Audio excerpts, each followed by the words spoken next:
please use the closest door to your seat and exit the building. Thank you.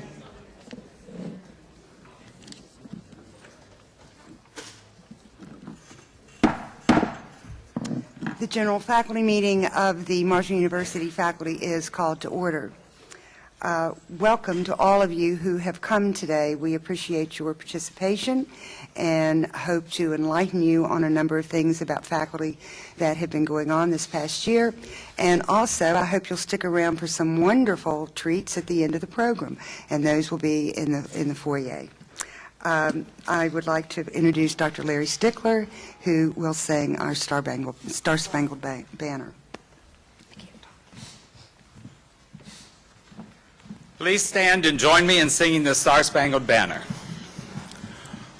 Oh, say, can you see by the dawn's early light what so proudly we hailed at the twilight's last gleaming, whose broad stripes and bright stars through the perilous fight o'er the ramparts we watched were so gallantly streaming, and the rocket's red glare, the bombs bursting in air, gave proof through the night that our flag was still there.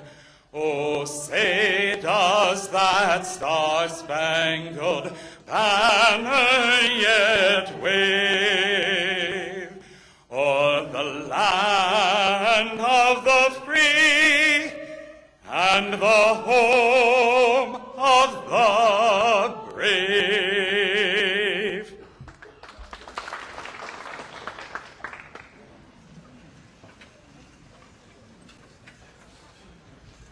All right, I have a couple of announcements for you. One involves the N1H1 absence policy, and all faculty members should have received an email from Academic Affairs about the procedure. But in case you didn't, I'll read this to you. During the student or representative, parent or other family member or friend is to contact the faculty member and Dean Steve Hensley, stating he or she has the flu. The dean will keep a database to document the number of flu cases to ensure a person is not taking advantage of the health situation. The dean should report any anomalies to the faculty member. We hope that that helps faculty members in how to handle this. But if you also, if you have a student that you think may have the flu, you might talk to them and ask them to stay home until they are better and to consult with a doctor. Also, we have the little hand sanitizers. They're in baskets as you came in, and we hope that you will help yourself to them. And if you need more, you can contact either, I think they're in your dean's office or Academic Affairs, and they will see that you get them. Okay. Second of all, the other announcement is to do with the proposed amendment to the Constitution of Marshall University. When the rationale, as you'll see, effective July 1st, 2009, the Marshall Community and Technical College was separate from Marshall University as mandated by the Senate Bill 18B 3C12 House Bill 3215, which passed the West Virginia legislature in 2008. As a result of that, any reference to the Community and Technical College needs to be removed from our Constitution. So this takes a vote of the faculty as a whole. And so we have gone through and struck the mentions of the faculty, about faculty of the Community and Technical College. So you will be receiving a ballot about that, an email ballot procedure for voting for that. So if you'll do that, should be coming in the next, I would say probably next week. And then if you'll do your email balloting, and then Bernice will collect those, and then we'll let you know what the results were.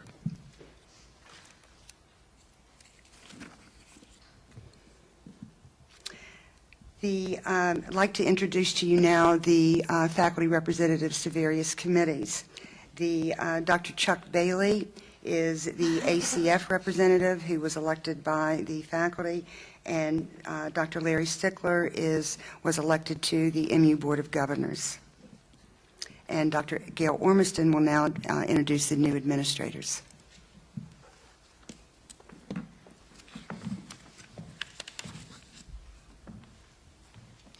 Thank you, Cam. Good evening. Good afternoon.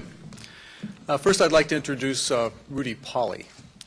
Rudy Pauley is the Associate Vice President for Outreach and Continuing Studies. He previously served the university as interim dean at the South Charleston campus for the Graduate School of Education and Professional Development. He's been at Marshall for 12 years. He works in areas having to do with online teaching, learning, and student assessment. Next, I'd like to introduce Monica Brooks. Monica is now Assistant Vice President for Information Technology and Online Learning and Libraries. Monica received her EDD from Marshall University in 2007. She's been with the university for 14 years and has served in a number of capacities with the university, most recently as MU Online Director. Her areas of scholarly interest are library science, Appalachian studies, diversity, and assessment. Next, we have Chong Kim, Dean of the Lewis College of Business. Dr. Kim previously served the university as interim dean and as division head for a number of years, over 20 years, and he's been at Marshall University for 33 years. His area of interest and research is organizational behavior and management. Next is Gretchen Oley. Dr. Oley was retired from the School of Medicine for 6 months, but we brought her back into service to serve as interim dean for the College of Health Professions. She's been at Marshall for a total of 23 years. She was in the second graduating class as a medical student at the Marshall University School of Medicine. Charles Somerville is the new dean of the College of Science. I wanted to make sure it was up there that Wayne Elmore hadn't inserted his picture. Wayne, if you're here, thank you for your year of service last year. It was great. Chuck is now the Dean of the College of Science. He has a PhD in microbiology with a minor in biochemistry. He's been division head and chair of the Biological Sciences Division, and his research is in aquatic microbiology. I have to read this to you because it was just too interesting not to read it. Mainly, he says, in biodegradation and bioremediation, distribution of antibiotic-resistant bacteria in surface waters. So, we'll wait for the next chapter. Next, Donna Spindell is the new Dean of the Graduate College. Donna's been with the university for 33 years. She's had numerous other assignments with the university in administrative roles, most recently as the interim chair of the Department of English, and prior to that, the interim dean in the College of Liberal Arts. Her research and teaching focuses on early American legal history and the American Revolution. Next, I'd like to introduce Mary Todd as Dean of the Honors College. Dr. Todd is in her first year at Marshall University. She's previously been at Ohio Dominican University, where she served as Vice President for Academic Affairs and Dean of the Faculty. Her areas of scholarly interest have to do with gender and women's studies, Holocaust studies, American religious studies.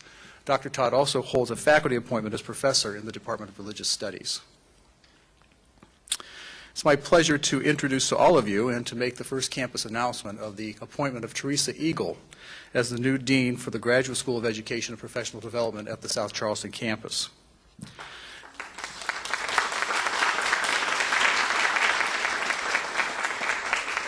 Rudy Pauley is especially interested in this. He now can transition into having only one job.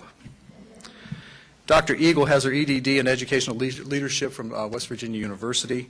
She's in her 12th year as a Marshall employee, and her research interests have to do with women in administration and technology and education. Teresa, welcome. Next, we have David Castleberry, Associate Dean of the College of Fine Arts. David has a doctorate in musical arts from the University of Texas at Austin. He's been with Marshall for 20 years. His previous teaching experience was at Wagner College in Staten Island and Knox College in Galesburg, Illinois. His teaching and research interests are in choral and vocal music, and his dissertation was in the choral music of the American composer Samuel Barber. He's just completed a term as president of the Southern Division of the American Choral Directors Association and was appointed this fall as director of the West Virginia Symphony Chorus. Finally, but not last, of course, is Jamie Warner, who is the new Associate Dean in the College of Liberal Arts. Jamie's been with the university for 7 years. She has a PhD in political science from Penn State University, and her interests are in political theory and political communication, specifically the role of humor, parody, and satire in a democracy. It's my pleasure to welcome each of them, and please give them a round of applause.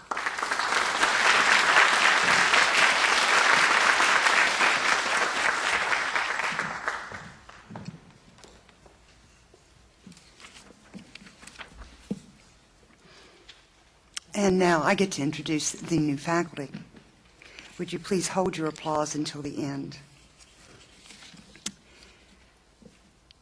The College of Education and Human Services, we have Anthony Dixon and James Farmer.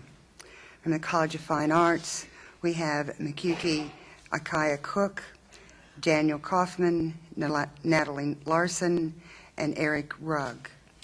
The College of Health Professions, Mohammed Abjad, Susan Booten, Andrea Chris, Penny Daniels, Nancy Elkins, Clara Kovacs, Jeremy Mullins. The College of Information Technology and Engineering, Paulus Wajudi and Isaac Waite. The College of Liberal Arts, Kevin Klein, Jamie Hickman Weaver, Jane Hill, Nicholas Keeling, Cheryl Lentis, Genevieve Myers, Cody Mullins, David Peevler, Rachel Peckman, Paula Riboya, Arnia Tabache-Leba, Jennifer Tiano, Cynthia Torpa, and Jill Treft.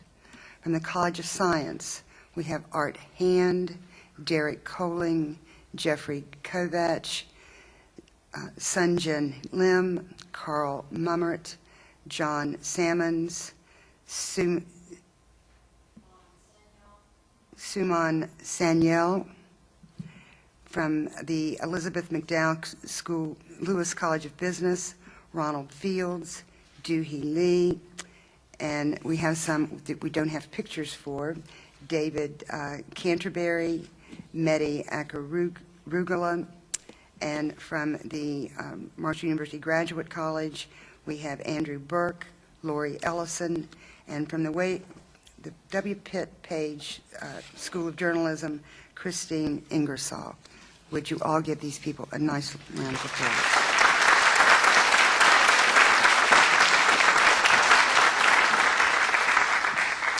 And Dr. Robert Nairhood will now give the introductions for the School of Medicine.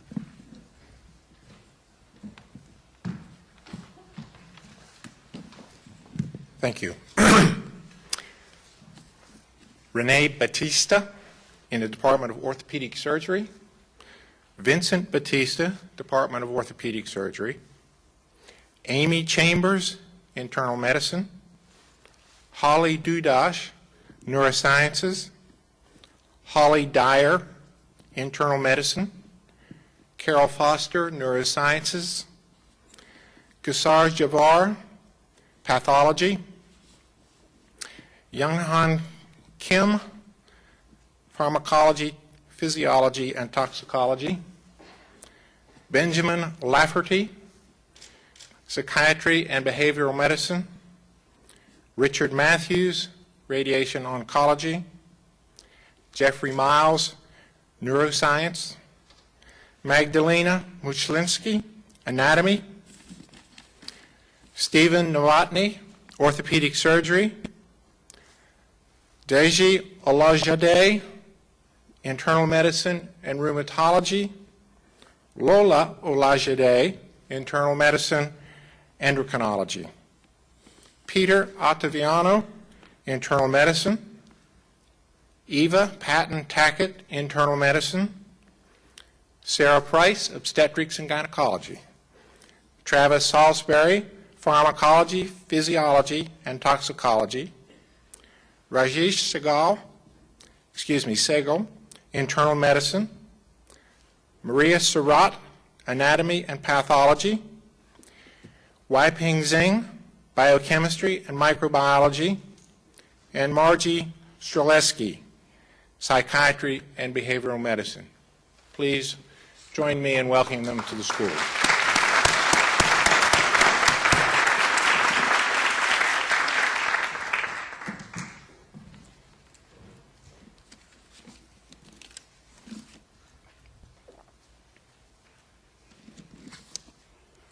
Well, it's now my turn to give a State of the Faculty address.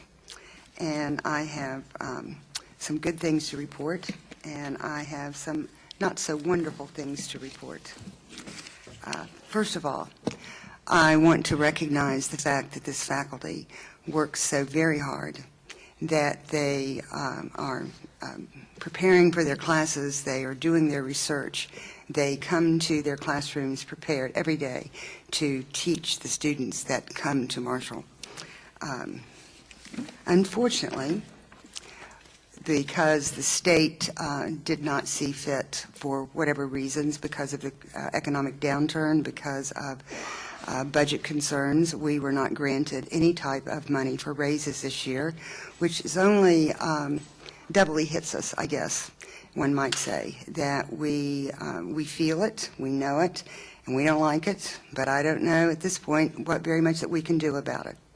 The thing that we can do, which we have done, I think, as members of the Marshall University community, is that we have increased enrollment. Our enrollment is up 11%, and as the president told us last year, that would be the way in the future in which we would receive raises. So if we keep this up and continued enrollment, and with that in continued enrollment, retention rates go up, I think that we should see a significant raise in the next couple of years. It won't be this year. You cannot count enrollment, increase enrollment the first year, and use that as a pool of money for raises. We have to at least see it for I'm hoping 2 years. The president and I have arguments over that, so he knows well, trust me, that where we stand on that. We never have a meeting that I don't say to him, and what about our raises? And we won't go there. I'll let him explain that. All right. Let's talk about some other things that are probably more favorable and maybe a little easier. One of the things that the grants that this faculty have brought into this institution, it amazes me when I think of all the other hindrances that are out there for the work that you do and the kinds of things that you do, that you are able to bring multi-million dollars in grants to this institution, which allows for research, allows for travel, allows for teaching experiences. Speaking of travel, it is another thing. We have spanned the globe. We have, we have been to New York, to California, from Wisconsin to Florida to attend conferences and deliver papers. Going outside our United States, we have gone to France, we've been to Spain, we've been to England, we've been to Turkey, we have been to Australia, we've been to South America. I don't think there are very many countries that this faculty has not gone to spread the word about Marshall and the kinds of things that we do here. In a rough count, as I went through the various reports that were available to me about conferences and papers that this faculty have produced, there are too many to count. I quit counting after I got to 1,700, and that's only a drop in the bucket of the number of conference papers and presentations and publications that this faculty has produced. The faculty also have been, they've been an award-winning faculty. We have awards for teaching, those granted not only by our own school, voted on by their peers. We have teaching awards from outside the institution. We have engineering awards that have been granted to our faculty, scholarship awards, and many community awards. We have very much to be proud of the faculty and the work that they've done. So I would like for all of you to give a strong applause for the faculty at Marshall University.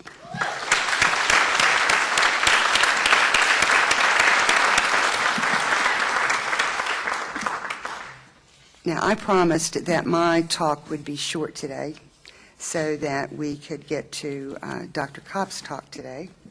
And so next we have Dr. Kopp.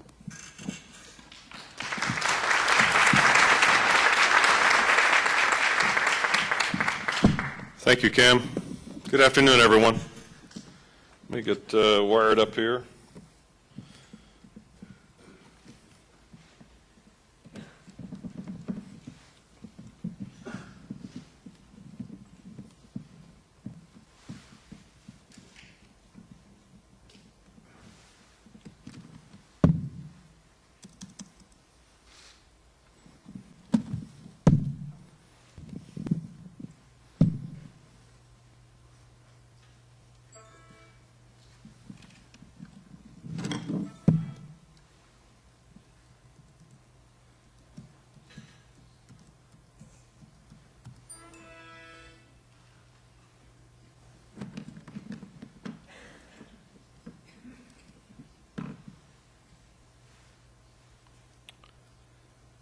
Well, we don't want to connect there.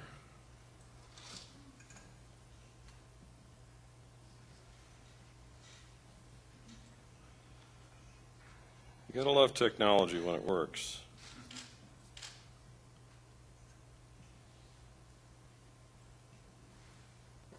Hallelujah. I'm going to talk a little bit about where we've been and kind of give you some background, hopefully for the benefit of our new faculty members.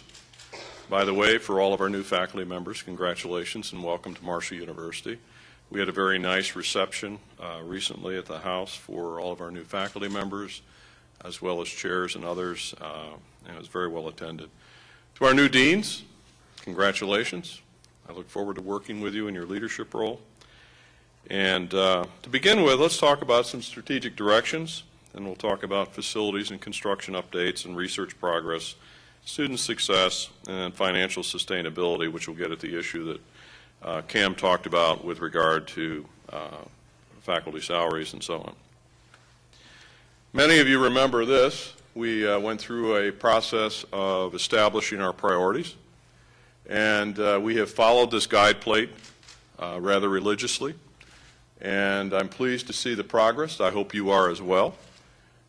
We periodically update on the website the various activities that tie into these strategic priorities, and the bottom line here is that we continue to work on improving the value of this university in the state of West Virginia and the tri-state region, and working to prepare our students for leadership roles and roles as responsible citizens for the 21st century, and something that is near and dear to me, and that's fulfilling the promise of a better future for our students and all of us in general, and trying to make that happen.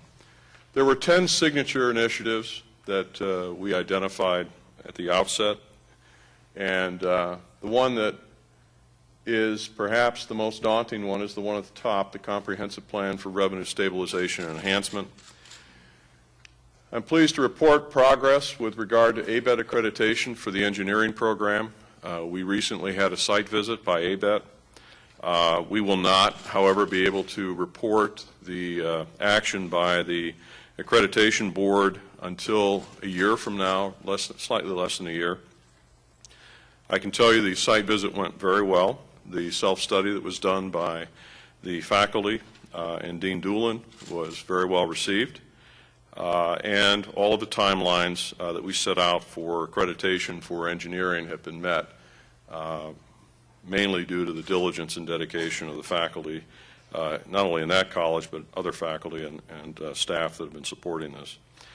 The Marshall commitment has taken different forms, and I'll talk about that in a little bit. the Centers of Excellence, we'll talk a little bit more about shortly, the STEM Academy, the Da Vinci Roundtable, and so on.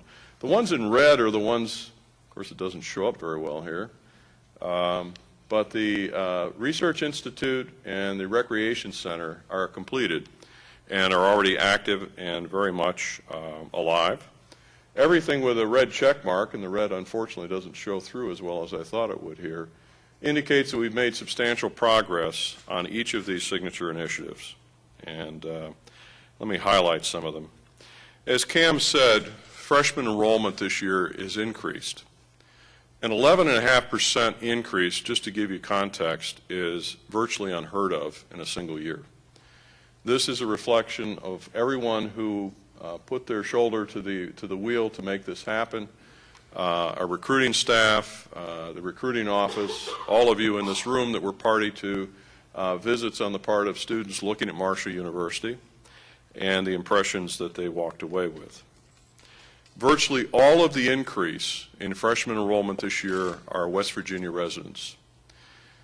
Now, there's two demographic trends we worked against to make this happen. Number one, non-resident student populations in public universities across the nation generally declined this year.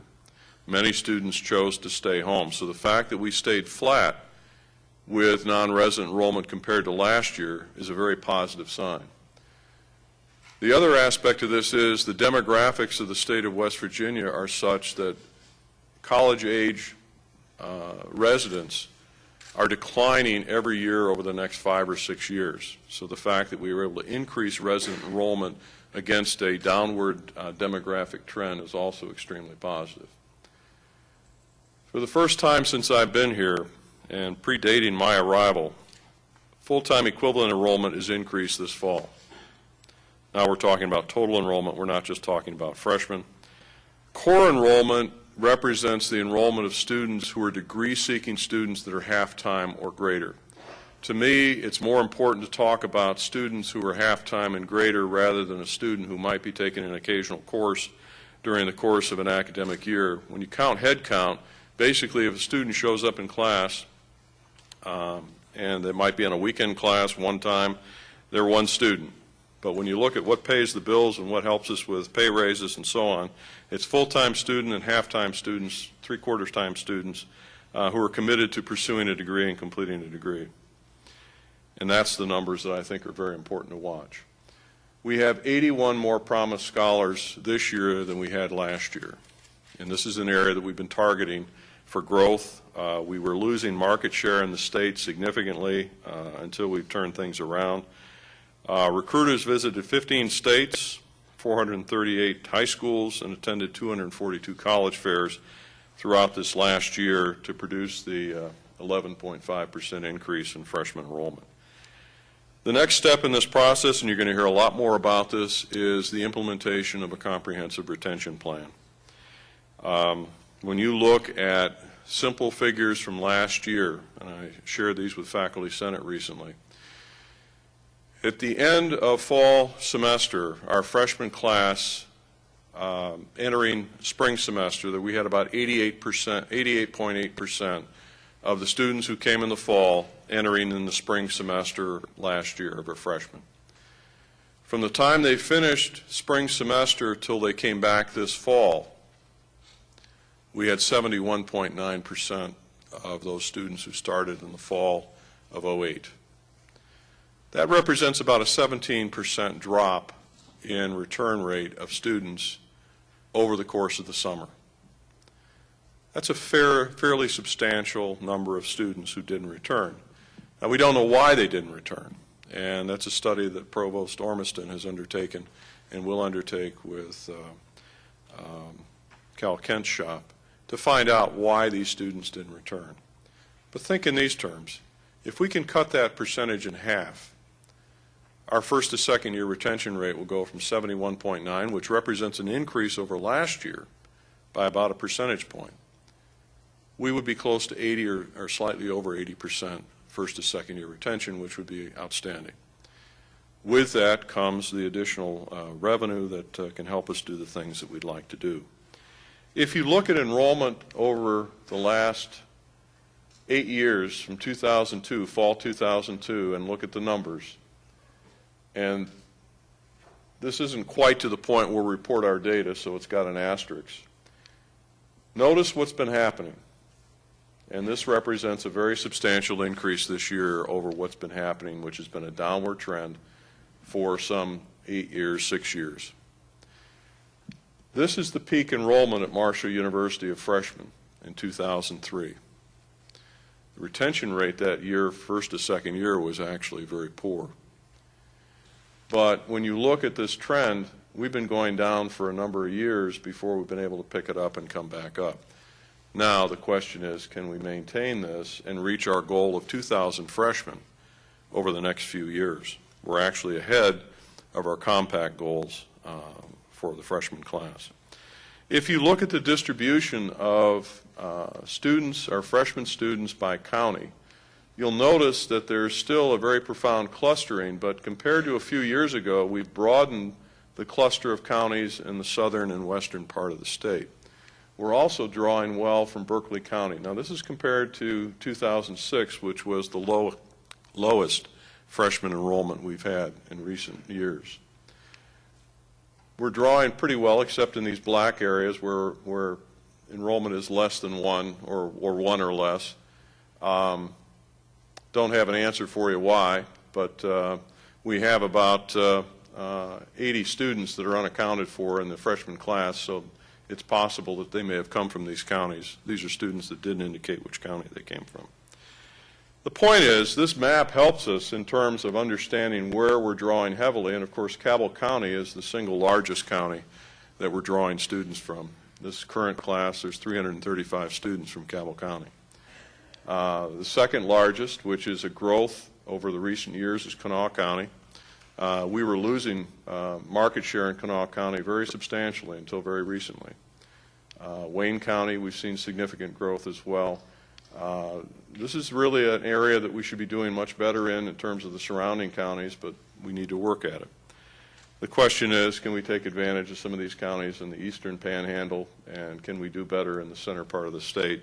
And that's really for our recruiters to determine. If you look at total headcount enrollment and look at the numbers here, you'll see the same sort of pattern that you saw with the freshmen. But the key is we're rebounding in terms of overall enrollment, and that's exceedingly positive. And the key is to continue to build our enrollment. I've shared with folks that I think that the capacity that we have here to grow enrollment obviously is going to be limited by facilities when we reach that point, but I think we've got considerable growth potential if you look at the fact that in 2002 we had a head count of 14,222 students, and so that gives us at least additional 400 or 500 students that we can grow with existing resources, or nearly existing. If you look at some of the other progress points, the Core Foundations program, which was passed by the Faculty Senate last spring, there's still considerable work to do with this, but there was a group that worked on this new courses over the summer. As I understand it, 9 new courses were developed that tie into the Core Foundations curriculum, dealing with critical thinking, and I think that the next stage of this is the second year seminar with the 202 or 201, which is going to need attention this year. Academic advising is something that we've looked at in terms of what it can do for us for retention. We need to look at academic advising and see how we can improve it for our students. We've undergone a financial aid overhaul. Kathy Bialk has done an outstanding job with financial aid. We have worked on a FAFSA form that's, shall we say, more user-friendly for students and their families. We're in the process of looking at an electronic degree audit for students so they know exactly where they are toward degree completion. And an initiative to identify students earlier that are at risk, and this is the MapWorks project, which was launched this current semester. The Da Vinci Roundtable, the fellows, the professors, the interdisciplinary integration program is well along, thanks to the leadership of faculty and Provost Ormiston, and progress, I think, is very significant. If you look at new degree programs and the Honors College formation, these are very significant milestones. In my experiences in the high schools, meeting with students and teachers and advisors, principals, and so on, one of the most confusing aspects about Marshalls, we know internally that we have honors programs. A lot of people on the outside did not know that. The creation of the Honors College creates much higher visibility for honors programs, and I think will help us launch some initiatives that deal with nationally competitive awards, ranging from the Marshall Award to the Truman Award and other nationally competitive awards where, as I look at our students and our faculty, there's absolutely no reason why Marshall University students shouldn't be competing for these nationally competitive awards and competing successfully.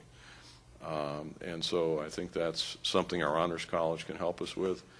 The new doctoral program in physical therapy, we have initiated a search, thanks to Gretchen Oley, for the new founding director of that program. We've done interviews just recently, and we hope to be able to find the right person to help lead the development of that program. All these other degree programs, I think you're probably aware of. These are important initiatives, especially the athletic training program, which now has greater visibility than it had before.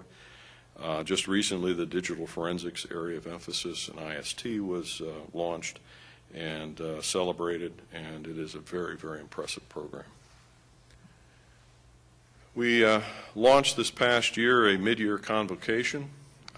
We will have a commencement this fall, or excuse me, this December. The convocation was a nice idea, but I think it's matured enough very quickly to take on the form of a full commencement. The Research Trust Fund project is moving along with the Interdisciplinary Research Institute, and I'll report more on that in a moment. The new employee-dependent undergraduate tuition assistance program. This year we will invest, we're estimating $180,000 in this program. For those of you sitting here, you may want to know where the funding's coming from. Well, a significant portion of it's coming from the fact that we have cut off scholarships that the university was providing to faculty at other universities and colleges around the state, something that was a vestige of the former statewide system where we were compelled to do this. My opinion was we do better to do well by our own employees rather than treating other employees better than we treat our own. And so we're making that investment in our own faculty and their children, and I think it's a very, very important step in the right direction. Campus renovations, hopefully when you came back to campus this fall, you noticed improvements around the campus.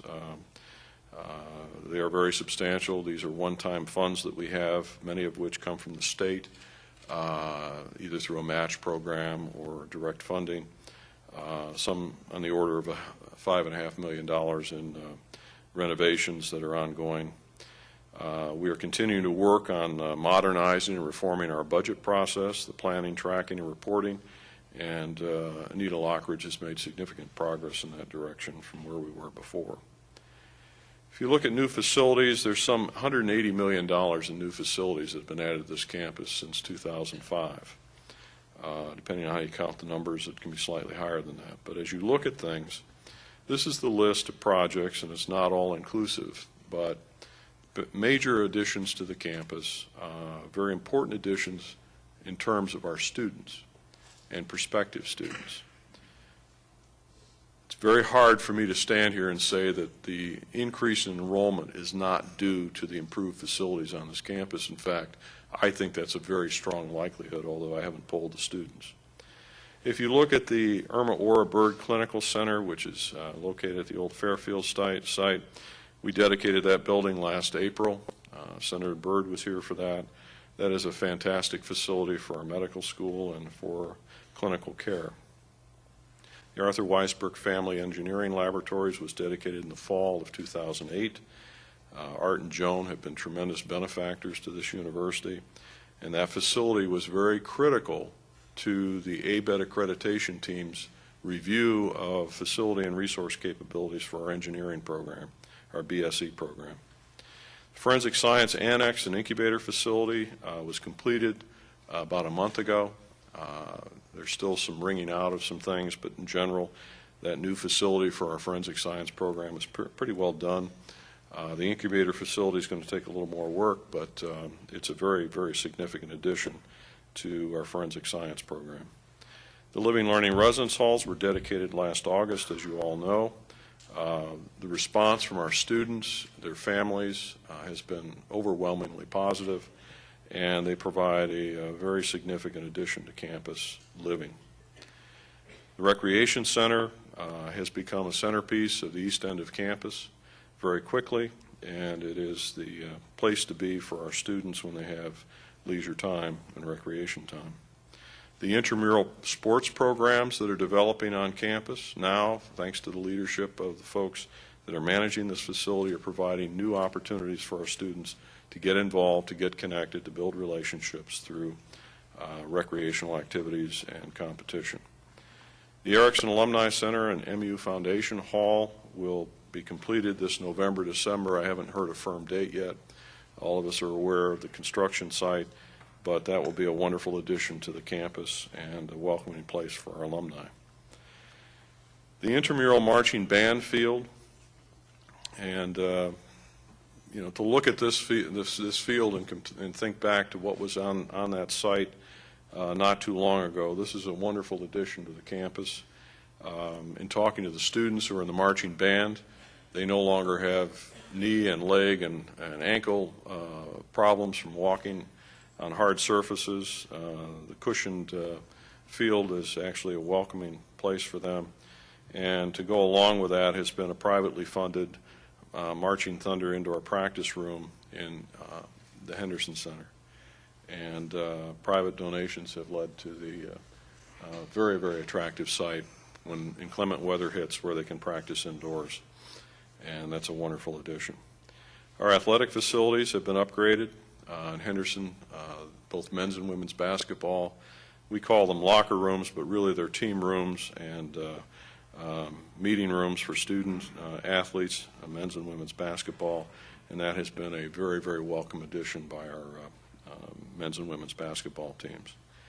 The softball facility up on the right, which has been well received as well. If you look at research progress, and Cam mentioned this, you know, starting out with the Interdisciplinary Research Institute,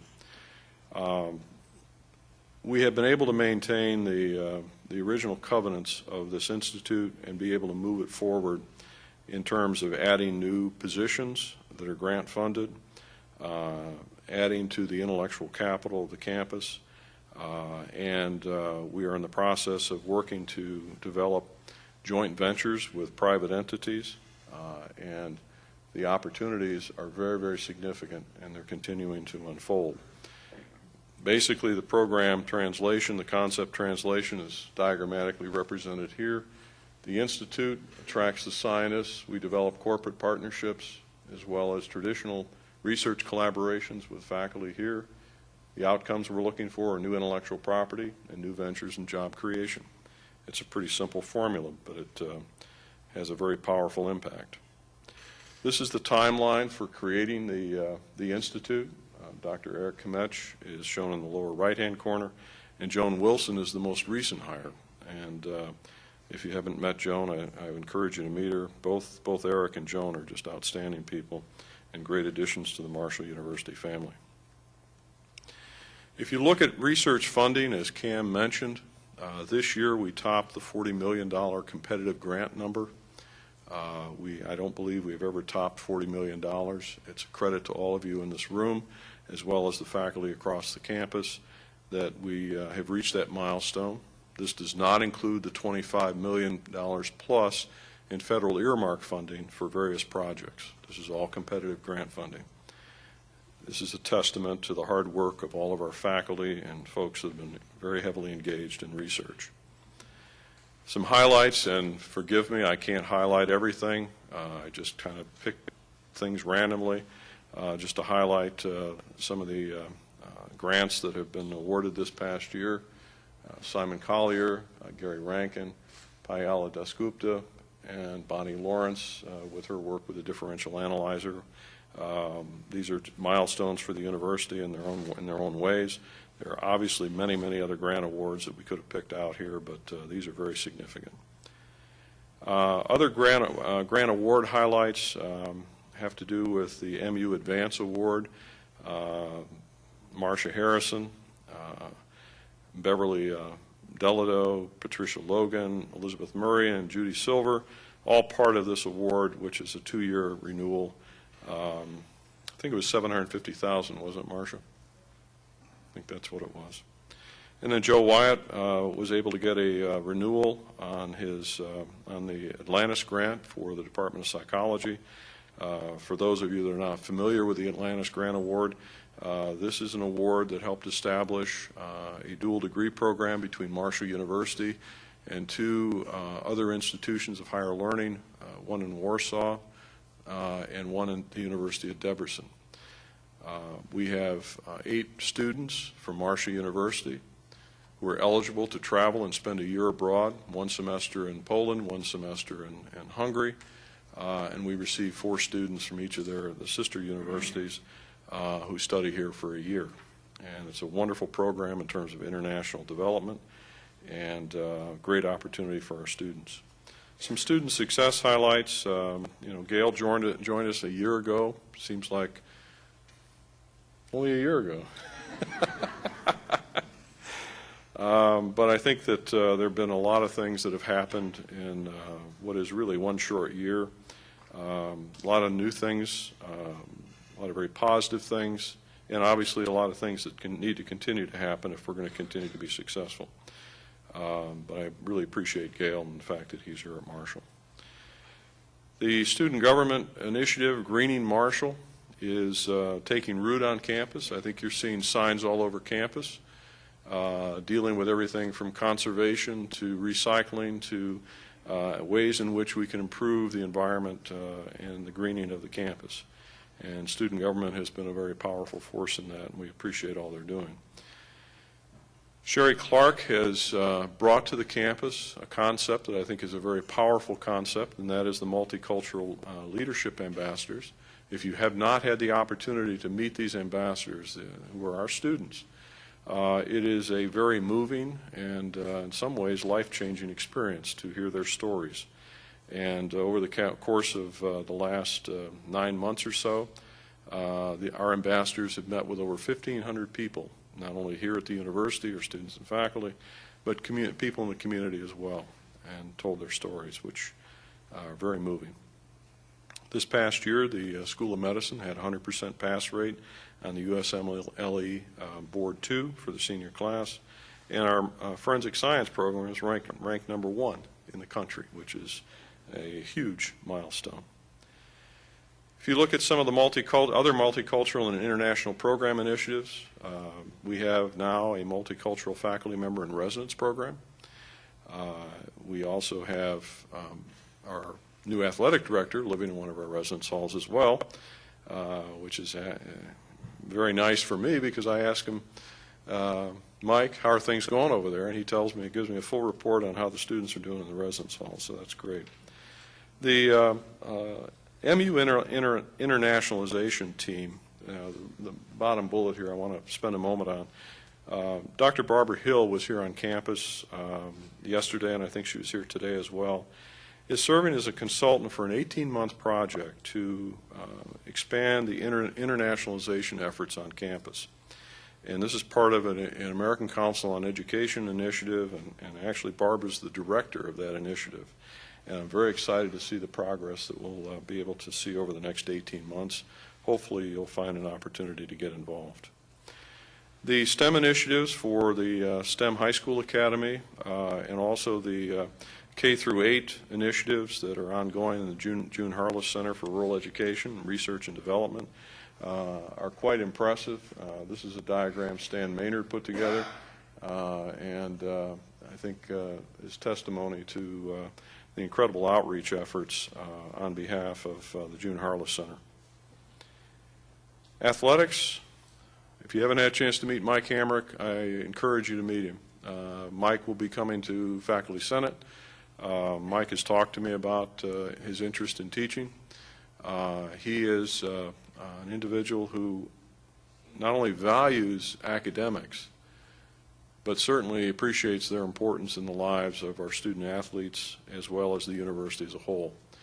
I'm very proud and pleased to have Mike as part of the university as our new athletic director. He brings 19 years of experience in 1A athletic director administration. He was formerly at UNLV most recently, and prior to that, East Carolina, and prior to that, at another institution. He understands major gift fundraising and its importance to developing our athletic program. He's a Marshall graduate, as is his wife, Soletta.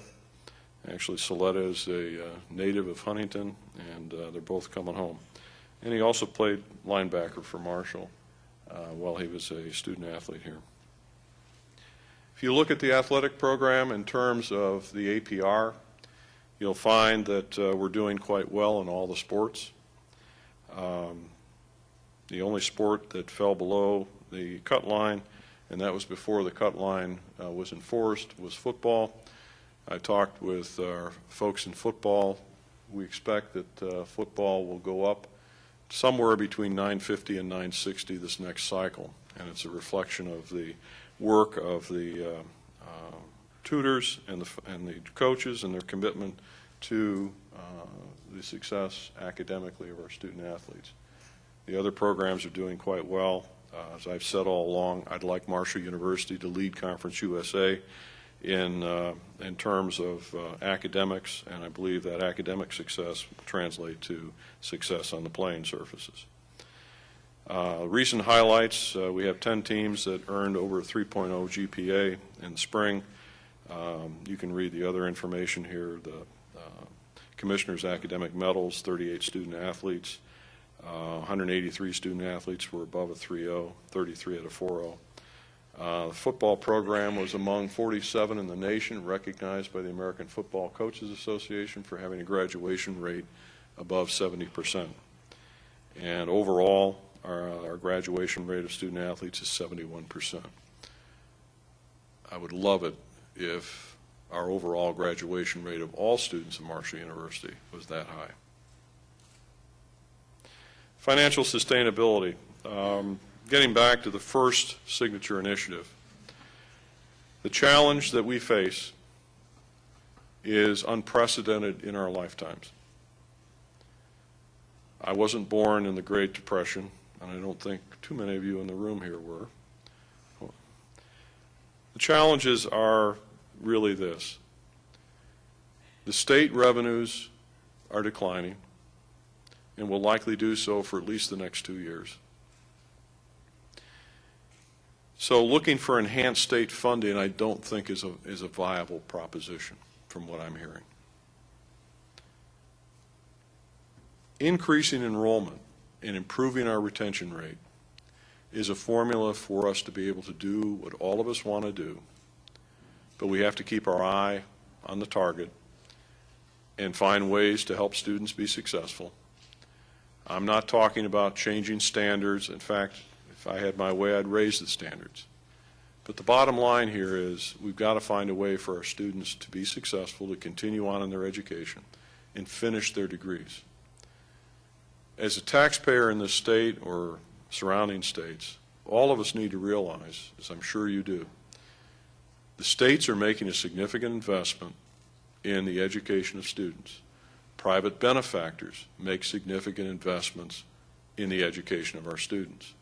The students and their families make a significant investment. When a student quits, not for academic reasons, but for other reasons, it's a failed investment on everyone's part. Anything we can do to identify students early on who are in trouble, who are thinking about quitting, who don't want to persist, we need to reach in there and see what we can do to help them. Retention and improving freshman enrollment are going to be the two main ingredients to be able to do the things we all want to do. Being able to advance philanthropic giving. We're in a period right now where philanthropic giving is continuing to decline. We expect to see some turnaround in that, but realistically it's hard to see that that's going to turn around in a year or two. Looking at the resources we do have and examining them strategically, asking are they producing the value that all of us want to see, and if not, can we redirect those resources to improve compensation and investment in programs? We have to ask those questions. We've already gone through the process of rebalancing tuition and fee waivers. We'll keep looking at that issue, and I'll go through some other things that we've done as well.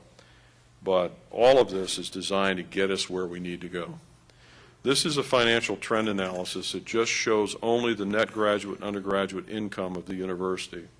The last set of numbers, the fiscal year 2009, are unaudited numbers, so take them with a little bit of grain of salt. The point is, for 4 of the last 6 years, we've been operating in the red, meaning that we've been spending more on graduate and undergraduate instruction and delivery than we've brought in terms of revenue generation. The exceptions are fiscal year 04 and fiscal year now 09. We're pretty confident that's going to remain positive. This is a very, very positive trend if we can keep it up, and we have to. The anticipated situation coming up is this. According to the governor, we will not see an increase in state allocations for fiscal year 2011. Right now, fiscal year 2010 appropriations equal fiscal year 2009 appropriations. In 2011, we've already been told we can expect a 4% reduction in base funding from the state. The state will backfill with stimulus funds to take us back to where we were to keep us whole. But keep in mind, there's no inflationary increase, and what we end up with is a structural budget deficit of 4%, because that's one-time money filling a base budget. How do we deal with that? If we can keep growing enrollment and keep improving our retention, we can overcome that and still be able to do some things that we all want to do. Recently, it was announced that we're going to see additional PEIA increases. I don't know what the legislature is going to do and how they're going to respond to that. The other post-employment benefits, OPEB, are continually being shifted over. It's cost shifting at the state level. This past year it was roughly about $1.7 million, estimating $1.5 million increase in fiscal year 11. That's likely. Utility rates will likely to continue to rise disproportionately. I think it's almost guaranteed if cap and trade goes through, you're going to see an escalation in utility rates over and above what we've seen this year. The MCTC separation will further reduce, that should say fiscal year 2011, the contract. We know the magnitude of the salary issues, the compensation issues, and it is a major challenge, but I believe that Dr. Ormiston and I and others are going to work very hard to see if we can solve some of this next year, despite the dire projections. Foundation endowment earnings will likely equilibrate unless there's another unforeseen downturn, especially in the stock market, but there's been a significant inflationary value loss over the last 2 years, so that's not likely to be a solution. I've asked Anita to put together a 3-year budget where we begin to develop a longer-term view of what we need to work with. I've mentioned to Faculty Senate that I would like to get some faculty from the Faculty Senate who have no budget experience whatsoever involved in the budget process. You might be sitting there and say, well, why? Because one of the issues that is very challenging for me and others is I've been doing this for so long and been involved with higher education finance for so long, I find it difficult to explain the issues so everyone can understand what they are. And if I have some faculty working with us on this who can help me do a better job of explaining the issues, then we can get better communication across campus. And so I've asked people to submit emails if they're interested, and we'll try to get 2, 3, or perhaps even 4 people involved. As I mentioned, enrollment growth and improving retention are absolutely critical to what we need to get done. Ideas for potential budget reductions, systemic review, reorganization, all of this is on the table because we have to look at this and ask the tough questions. We've already gone down the road of energy savings and efficiencies, and we're going to continue down that road. We have a soft hiring freeze. We've had this in effect ever since I got here. I put it into effect, and I said we're going to keep it in effect as long as we need it. The summer school model that we talked about last spring was put into effect this summer, and lo and behold, there was a surplus. There was no deficit, as has been the case the last 4 years, 5 years. That surplus is going to be shared with the colleges that produce the surplus, as it should be.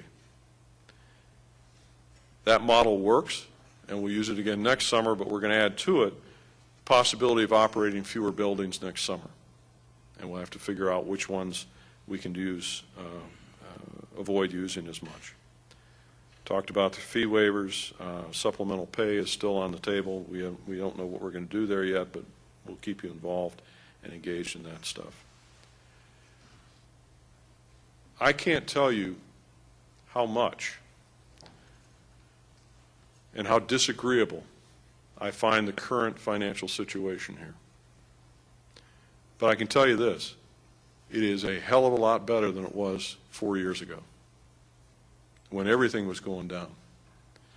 We have made tremendous strides and progress.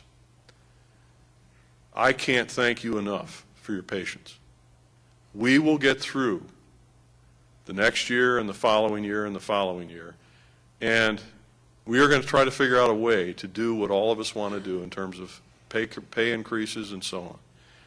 The key is we have to keep working together. This is our university. We're all part of one family.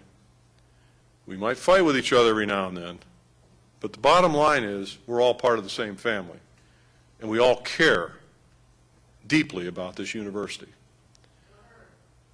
And I'll tell you, I don't work the hours I work and you don't work the hours you work because you don't care. You do care. If you have ideas, please share them. But the bottom line here is we have to stay together. We have to stay focused on what needs to be done. We have to communicate effectively when things are confusing or we don't understand what's going on. But most importantly, we have to work together toward common goals. The reason those priorities are up there is because it keeps us focused. It keeps us from wandering down dark alleys into areas that are unproductive or take our attention away from the things that matter most. Together,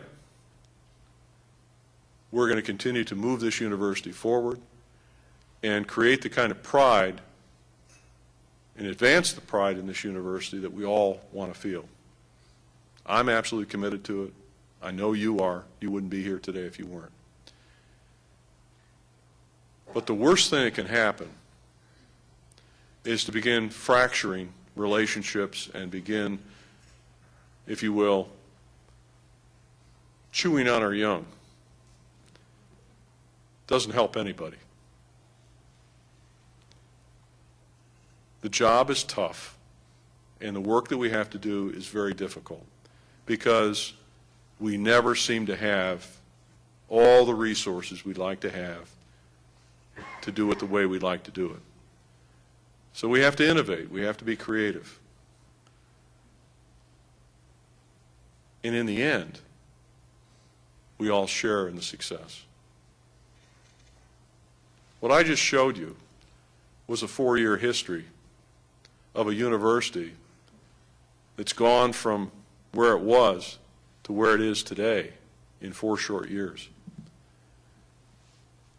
I can assure you there are people around this state and around this nation that look at the progress that this university has made and cannot believe it. It's a matter of will. It's a matter of persistence. It's a matter of dogged determination to see things through that matter most to all of us. I am committed to that. I hope you are. I view my role, and I know Gail feels the same way. We serve you. We serve the students of this university. Anyone who thinks an administrator isn't a servant doesn't understand what administration really is. and we're all going to try to make it better. Day at a time, week at a time, a month at a time, a year at a time. And we've done that. So let's stay focused on what matters most. Let's work together. We're part of the same family, and let's keep moving this university forward. On behalf of our students, our faculty, our staff, everyone in this community. Thank you for your attention. If you have any questions, I'll be happy to try to answer them.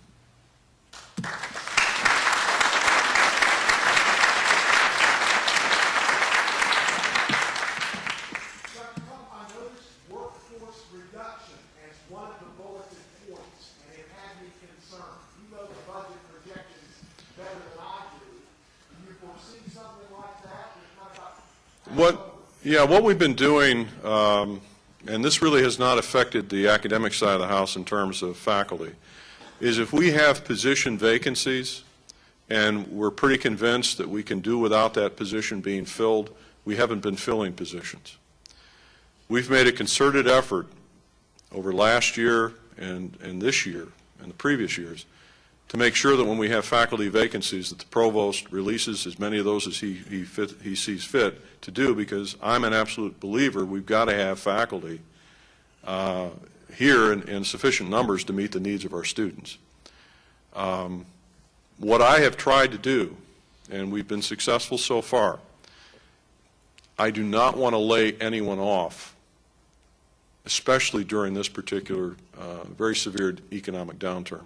That's not the direction I want to go. So if we can manage without doing that, and we're working very hard at it, that's how we're going to do it. I do not want to lay anybody off.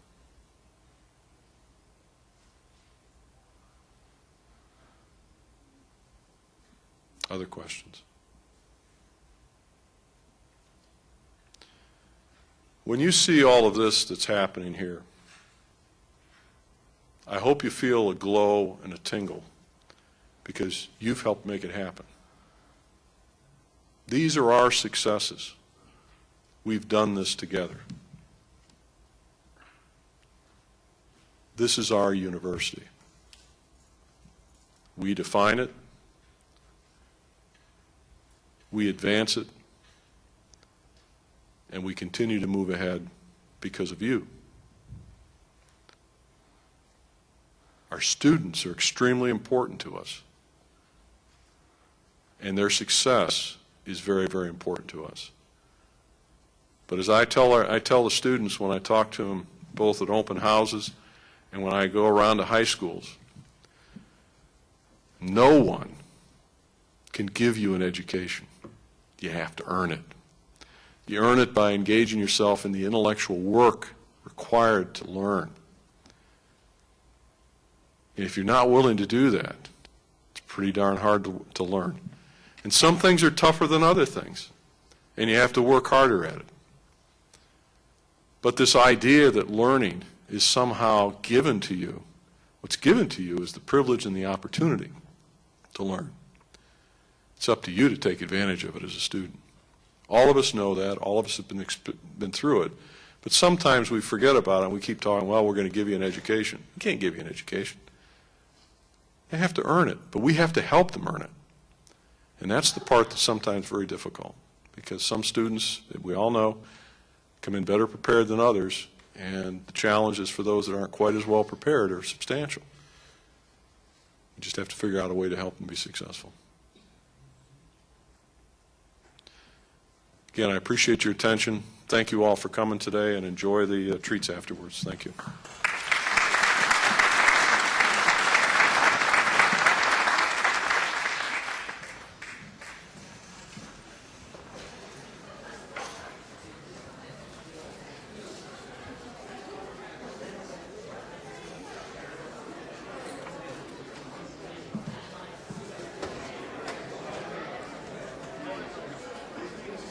Thank you.